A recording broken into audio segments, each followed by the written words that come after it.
incredibly wonderful pharmacy assistants, Carrie and PB, this is so much more than just a job for us. This is our passion. Our goal is to accommodate the needs of everyone in this community and the surrounding areas by not only providing the usual and standard pharmacy services, but also making available other services such as compression stocking fitting, flu shots, COVID vaccines, and now rapid antigen testing for travelers. With that in mind, I'm incredibly excited that Minister Gordon is here today to receive her annual flu vaccination. I will now turn things over to Minister Audrey Gordon, Minister of Health and Senior Care.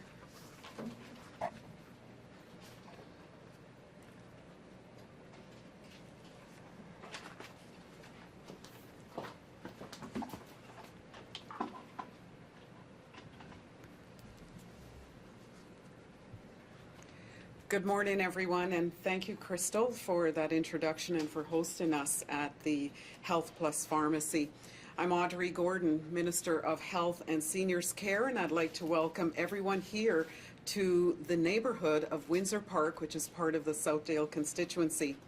I would like to extend thanks to Dr. Roussin, our Chief Provincial Public Health Officer, and all the clinicians, pharmacists of Health Plus Pharmacy, and special guests for joining me here today.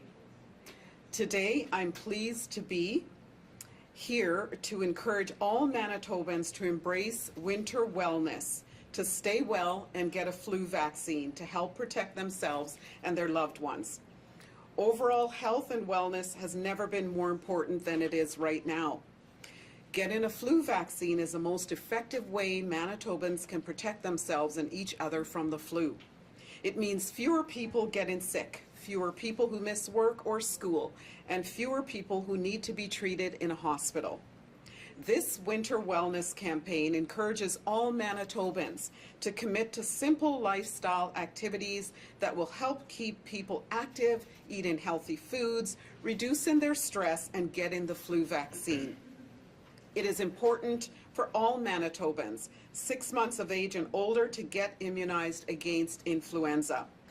Once again, the 2021 campaign will be targeted to those most vulnerable and their caregivers, including specific outreach to healthcare sectors and the public service. Last year, a record number of Manitobans got the flu vaccine, and our government is encouraging all Manitobans to do so again, or get it for the first time, if that is the case, especially those with increased risk of serious illness from the flu, their caregivers, and close contacts. We also encourage Manitobans to continue practicing the fundamentals, staying home when you're sick, practicing good hygiene, covering your cough, and physical distancing. Let's all work together to lessen the impact of the seasonal flu on our healthcare system. Thank you.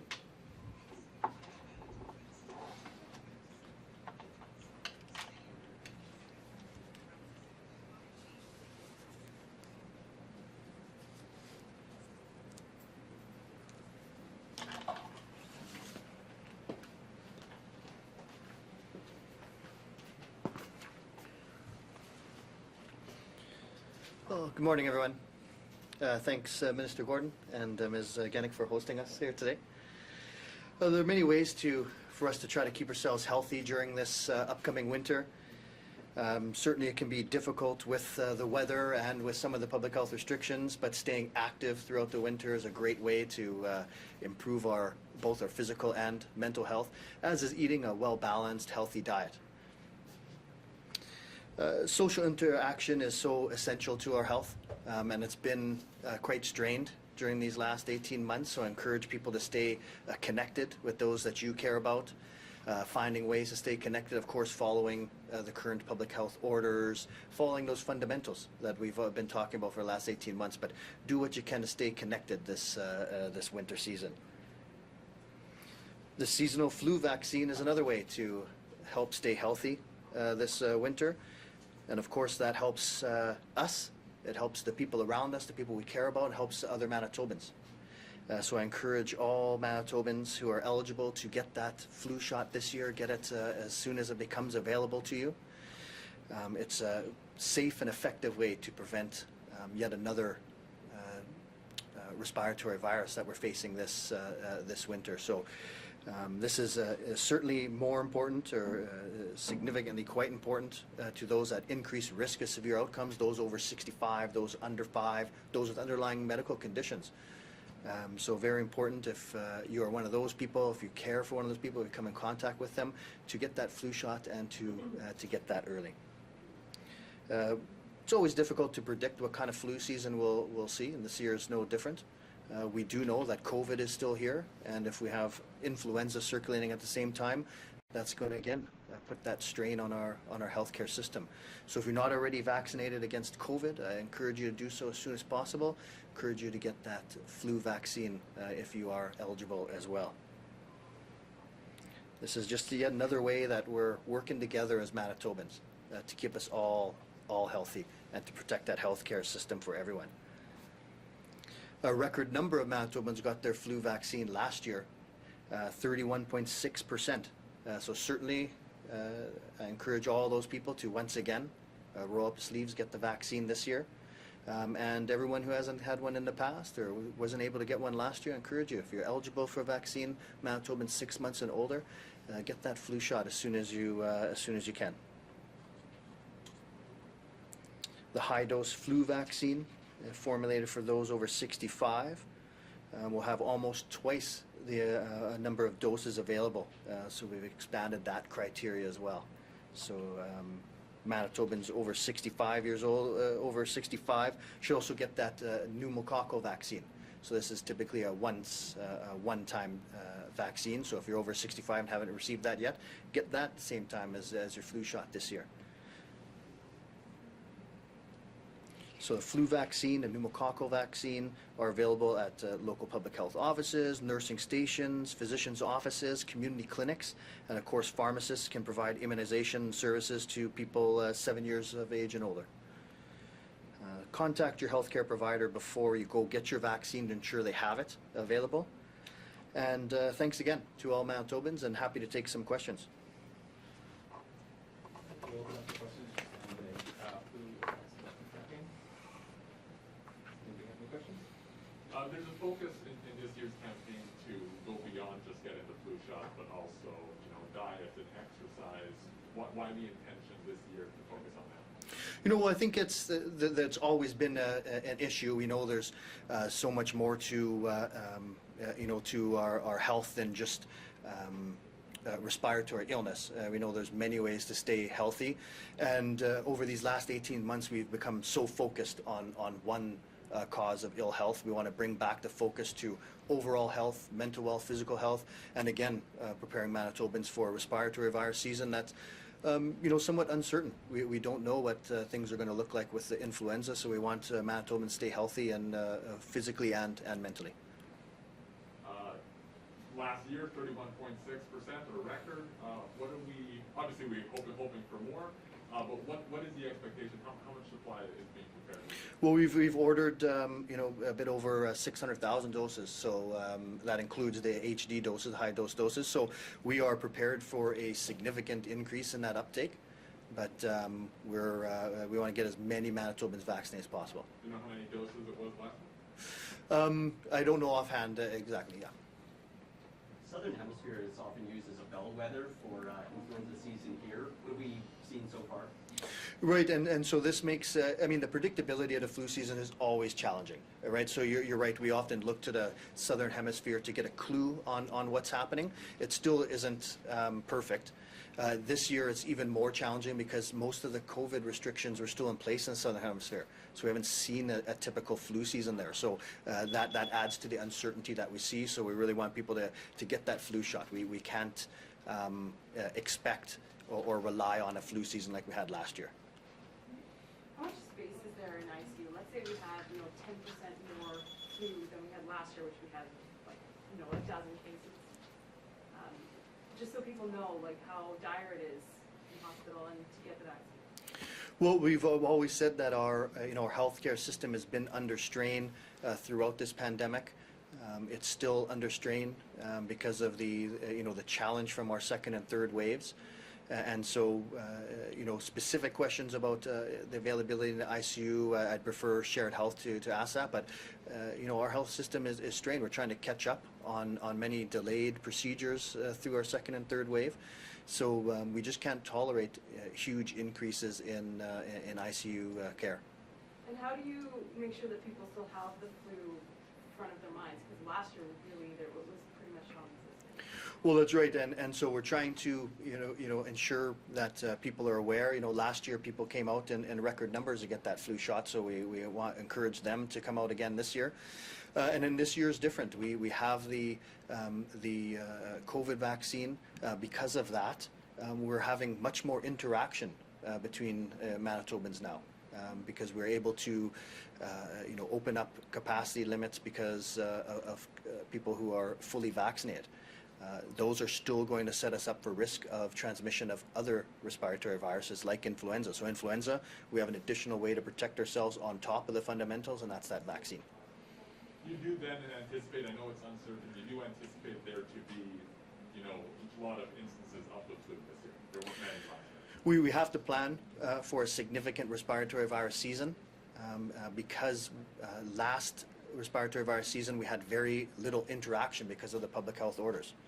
Right now, for the majority of Manitobans, we're interacting much more than we did last year because of that vaccine to COVID, which sets us up for transmission of the other respiratory pathogens. The 600,000 doses you mentioned a second ago, is that expected to cover us for the whole season, or are you anticipating you'll order more at some point? That's what we're anticipating for the season. Of course, things change, and there's always ability to try to seek more if required. But we'd be quite pleased if we had all those doses administered. Are you hearing supply issues so far? I know there was some last year. I haven't heard of any delays or supply issues at this point, so we've already distributed significant amounts. I don't have the exact numbers, but I encourage Manitobans, get in touch with your healthcare provider, see if they have the shot, and get that dose. Just looking at ICU beds, Shared Health did say yesterday that there's a possibility we're going to move people away from Winnipeg to other health regions. What concern does that bring? Well, the big issue is that the healthcare system is preparing to be able to respond to to increases, and so we want to ensure that all Manitobans are available to receive the care they need. And one of the best ways to do that is to ensure the person receiving the care is sort of the right place in our system. So if there's high level acuity places that have low level acuity patients, we need to be able to shift and respond to that. So that's where that thinking is coming from. Does that show the strain that Shared Health is saying this is bound to happen? Well, I think it's showing more the preparation that we want to prepare and be prepared for any increases that we might see. Flu or Sorry, COVID? can Sorry, I flu have or more COVID? questions on this? Sure, respiratory virus for sure. One more question on this one? We're good? All right, we'll get to Minister Gordon, prepared for her shot.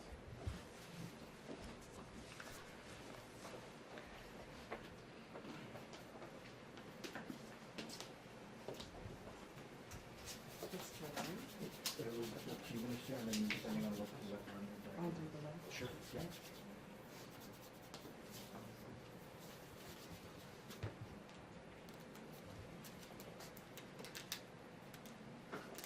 We are, those are flu vaccine stickers, like the COVID vaccine. So we can get stickers. Yeah, that's all the more reason to get them.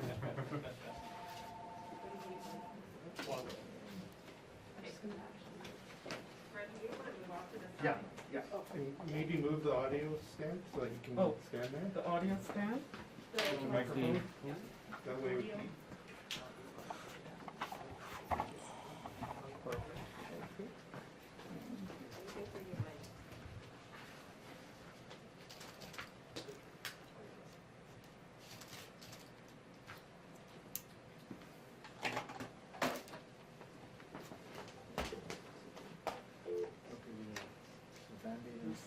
And the sticker, yes.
right, we can open it up to other questions at this point.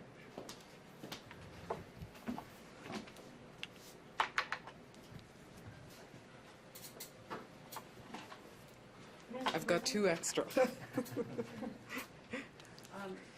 We now know of 176 workers, healthcare workers, who are not vaccinated and won't be tested and are on unpaid leave. 100 of whom, at least 100, who are in the Southern Health region. I'm just wondering, can you now tell us what sorts of jobs those people are doing, how it's impacting the region, and how long this is sustainable? Well, I thank you for the question because it gives me an opportunity to announce that number is actually lower. It's 166 as of today. And so I thank all the healthcare workers that have stepped up to either become vaccinated or to agree to testing. The shared health and all the regions have been working very hard over the last few weeks to prepare. So at the moment, there are no service interruptions or staffing issues that need to be addressed. Home care services have been suspended until further notice in the Winkler and Morton area. Do you have any idea of how long that suspension will last? Is it related to the October 18th public health orders taking effect and people are going on unpaid leave? So we are continuing as an incident command team throughout shared health and all the regions to discuss any service interruptions, and so work is continuing in terms of services to individuals that may be at the community level. And just, about the sustainability of this, I mean, it's a contingency plan, but it sounds like people are dug in and they're gonna stay on unpaid leave, and how long can that last before they're terminated, or what happens with their positions? So at the moment, they are on unpaid leave, and our job as a system is to continue to work with those individuals, as I said previously, to educate, to dispel the myths, remove the barriers and any challenges they have in terms of getting vaccinated or in terms of the testing. We're going to continue to do that work, and as we see the numbers coming down, it means that our contingency plans and our actions are working. How long Thank are you, you Carol. prepared? Can we get somebody, does anybody else have any questions? She can still ask. How long are you prepared to carry on with working with them and trying to convince people to comply? Well, this has been week 1, and we are seeing results in terms of the numbers coming down, and we will decide as we go forward what steps we take. So long as we are able to maintain services and staffing levels and there are no service interruptions, our goal is to continue to work with individuals who are still vaccine hesitant or testing hesitant. You said you went from, I just want to get the number right, from 176 down to 167? It is 166 166. as of So today. What happened with those workers? Are you saying? Well, in some cases, there was some double counting occurring, so we've done a bit of recording error cleanup, and then in some instances, individuals are agreeing to be vaccinated or tested. So I'm deeply grateful to those individuals, and I know that all Manitobans are as well. Do you have a number for that? How many have decided to get? I don't have that here with me today. Do you know which region? Sorry, just. Yeah, I'm sorry, I don't have that precise number. So I understand your office has received a letter from the family of Alfred Jobsey. The family says he spent 12 of his last 18 hours alone in the ER because his family couldn't get in there. Have you seen this family's letter, and do you think the current policies around visitor access need to be reviewed? So I can't discuss specific cases publicly due to privacy and of health information. If that letter is in my office, it will come to my attention, and we will take appropriate actions to address that specific issue. But do you think that ER visitation and or having a family member support person there needs to be reviewed more generally? Our policies are in a state of flux. They're changing depending on the COVID vaccine, the COVID pandemic, and what we're seeing in terms of the numbers. So we're always visiting and revisiting policies and guidelines. And if there's a need for a change, that will be done through shared health and the clinicians that identify that change needs to be made. Mr. Gordon, Manitoba is the only province that's not keeping track of rapid tests. Why, are you satisfied with that? Why is that? We're told it's because it's resource intensive to track all the tests that are, rapid tests that are done. But Manitoba is the only province that isn't able to keep track of them. Is that okay with you? So the distribution of the tests is done under the Ministry of Central Services. So that's my colleague Reg Helwer's department. And I do know that they do track the dissemination or the distribution of the test, and they do have that number. So I would refer you to them, but I do know that they keep track of distribution of tests. Outside of that 166 number, and that's healthcare, do we know how many are refusing tests in other sectors like education? We do have that number, but again, unfortunately, I don't have that with me. And going back to the rapid tests for healthcare workers, since Monday, do you know how many rapid tests have went to positive cases where people have had to get the PCR test and miss work? The people who've agreed to be tested, and you've discovered, they have, potentially have COVID and need to get a further test. I haven't been briefed on that, so I would say to my knowledge there hasn't been anyone. I would think that if something like that happened, I would be aware, but as of today, I've not received that information. All right, folks, we got time for a couple more questions here. Do you think that the visibility of the protocols when they're tested might have an effect on the employees refusing to have those tests? I'm sorry, can you clarify what you mean by the visibility? Yeah, so the Union of Public Workers complained that the tests are too visible for their workers to take them on the workplace. Like they can be seen going into a room where they get tested. And, they can get the idea that they're not vaccinated. Do you think that can have an effect? So I think that it varies depending on the facility. And yesterday in a meeting, I was actually advised that there was a change made in location of a testing location where it was actually moved into the chapel. So if that is brought to the attention of the manager or the facility, I'm certain that they would be able to make accommodations for the individual who may feel concerned about that. Do you know where We can do one more question, thank you. I can't recall, sorry. All right, thank you very much, folks.